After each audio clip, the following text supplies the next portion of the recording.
আজ থেকে মাত্র 2 বছর আগে ৩৬ জুলাই নামে বিশ্বের ক্যালেন্ডারে একটি দিন সংযুক্ত হয়েছে। এর আগে কোথাও ৩৬ জুলাই কি জিনিস মানুষ জানতো না। কেন তাহলে ৩৬ জুলাই হলো এটা?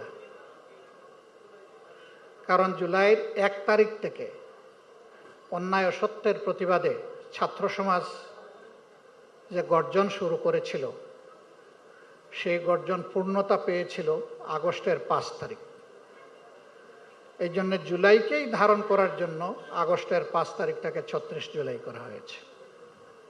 এখন বাংলাদেশের মানুষকে আর ব্যাখ্যা দিয়ে বলতে হয় না ৩৬ জুলাই কোন দিন, সবাই বুঝে এটা আগস্টের 5 তারিখ। ইসলামী ছাত্র শিবির মাস ব্যাপী, অর্থাৎ এই ৩৬ দিন ব্যাপী বিভিন্ন আয়োজন করেছে জুলাইকে তুলে আনার জন্য, জুলাইকে সম্মান দেখানোর জন্য, জুলাইয়ের প্রতি ভালোবাসা প্রদর্শন করার জন্য। ইসলামী ছাত্র শিবিরের এই চমৎকার উদ্যোগ এবং আয়োজনকে আমি অভিনন্দন জানাই। ছাত্র সমাজের মেজাজ হচ্ছে দুনিয়ার সকল যুগে সকল দেশে কমন। তারা সবসময় অন্যায়ের বিরুদ্ধে, অসত্যের বিরুদ্ধে। বাংলাদেশও তার ব্যতিক্রম নয়। এই যে এইদিকে কয়েকজন হাত নাড়তেছে, এরাও জুলাই যোদ্ধা ছিল। আজকে নিচে ঘুরে ঘুরে আশা করি আমার মতো আপনারা সবাই দেখেছেন, কার্যত এখানে শিশু কিশোরদেরকেই তুলে আনা হয়েছে। তাদের ছবি, তাদের ব্যাপারে দুটি কথা এবং তাদের কাল্পনিক কিছু হৃদয় ছোঁয়া আবেদন, কিছু আহ্বান আপনারা শুনেছেন, আমিও শুনেছি। এক পর্যায়ে শিশুদের প্রতীকী কবর ওঠা যখন শেষ পর্যায়ে ভিজিট করছিলাম, তখন আসলেই কলিজাটা ভেঙে টুকরা টুকরা হয়ে যাচ্ছিল। ওরা কি জন্য জীবন দিল আর জাতির জন্য তারা কি করে গেল, এখন এই জাতির কি দায়িত্ব, সংক্ষিপ্ত শব্দে এখানে উঠে এসেছে। আমি বলেছিলাম বাংলাদেশের রাজনীতি যারা নিয়ন্ত্রণ করেন তারা সবাই যদি আমার মতো এসে এখানে একটু শুনতে পারতেন, তাহলে তাদের সাথে আমরা কেউ বিশ্বাসঘাতকতা করতে পারতাম না। আজকে এই ফিল্ম প্রতিযোগিতায় যারা অংশগ্রহণ করেছে তাদেরকে অভিনন্দন জানানোর পাশাপাশি তাদের জন্য দোয়া করি।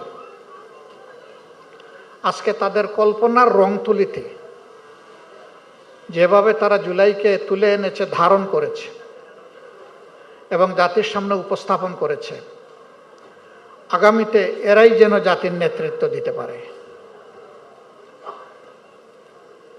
এরা যেদিন জাতির নেতৃত্বে আসবে, আমরা একটা নতুন জাতি, একটা নতুন দেশ সত্যিকার অর্থে পাবো, আমি বিশ্বাস করি। এখন কি তাহলে ওদের জন্য আমরা বসে থাকবো, নিজেরা কিছু করব না? না, অবশ্যই করব এবং ওদের জন্য ওই জায়গাটা তৈরি করে দেওয়ার জন্য যা দরকার তাই করব ইনশাআল্লাহ। তার কোনো কমতি হবে না, চুল পরিমাণ কমতি হবে না।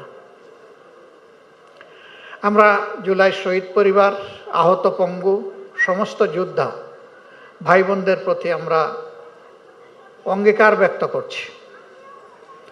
আপনাদের আকাঙ্ক্ষার বাংলাদেশ গড়া এবং খুনি জুলুমবাদদের বিচার করা, এই দুইটাকে আমাদের পবিত্র দায়িত্ব আমরা মনে করি।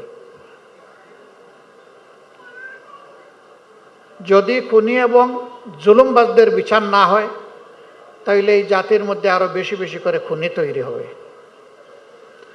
এক ফ্যাসিবাদ বিদায় নেবে, আরেক ফ্যাসিবাদ তার জায়গা দখল করবে।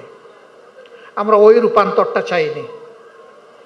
আমরা চেয়েছি ফ্যাসিবাদের পুরা রক্ত বদলে দিয়ে নূতন রক্ত সঞ্চালিত করা হোক বাংলাদেশের দেহের ভিতরে।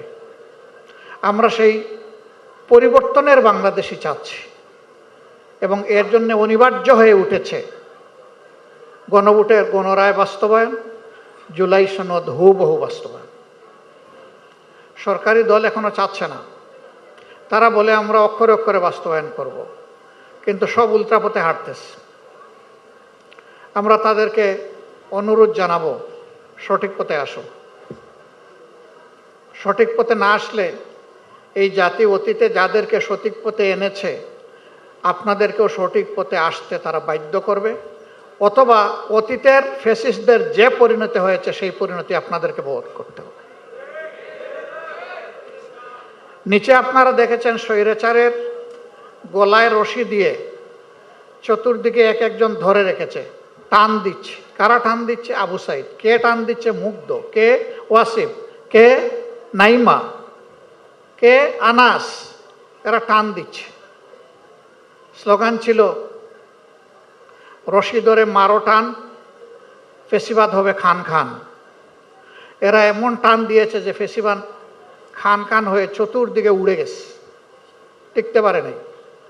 নূতন ফেসিবাদ জন্ম দেওয়ার কেউ দুঃসাহস দেখাবেন না। যদি দেখান তাহলে আবারও আবাল বৃদ্ধ বনিতা বাধ্য হবে তাদের নৈতিক দায়িত্ব পালন করতে। তখন কেউ পথ খুঁজে পাবেন না। আমরা ওটা চাই না। আমরা চাই সবাই মজলুম ছিলাম, মজলুমরা অন্তত জালিম নাই হই। মজলুমরা পরস্পরের প্রতি, দেশবাসীর প্রতি ন্যায় বিচার করি, সুবিচার করি। আমরা তাই চাচ্ছি। আজকে এই প্রতিযোগিতায় যারা অংশগ্রহণ করেছে সকলকে অভিনন্দন, বিশেষভাবে অভিনন্দন যারা বিজয়ীর পুরস্কার লাভ করবে তাদেরকে অগ্রিম অভিনন্দন জানাই রাখলাম। এবার যারা সেই পুরস্কারগুলা পাবে না তারাও বিজয়ী, কারণ এটা একটা সাহসের ব্যাপার, এটা একটা ভিশনের ব্যাপার। এই তরুণ যুবক, যুবা, প্রৌঢ়, বৃদ্ধ আমরা এখানে যারা আছি সকলের প্রতি আহ্বান, আসুন বাংলাদেশটাকে বুক ভরে ভালোবাসি,